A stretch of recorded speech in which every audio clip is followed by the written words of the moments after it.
New at 6 o'clock, the debate over the name of North Carolina's Fort Liberty is back in the headlines with a leadership change in Washington, D.C. WFMY News 2's Ben Briscoe looks at what it would take to restore the old name Fort Bragg.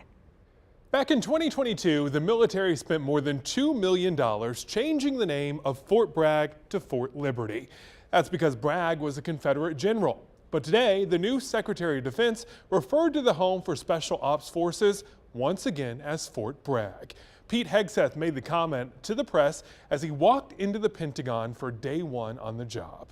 Then I'm here, I'm thinking about the guys and gals in Guam, in Germany, in Fort Benning and Fort Bragg, on missile defense sites and aircraft carriers.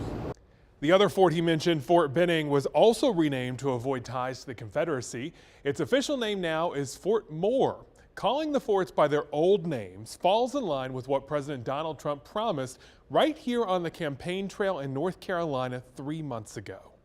Should we change the name from Fort Liberty back to Fort Bragg? First question.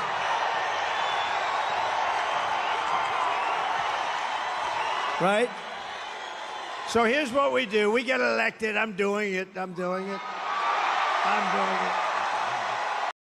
But it's unclear if President Trump can legally change the name back. In 2020, Congress passed this law which bans naming military assets after members of the Confederacy. He might have to get Congress to change that law in order to restore the fort's old name. As for now, take a look at the fort's website. It is still officially called Fort Liberty, even if the Secretary of Defense refers to it by a different name.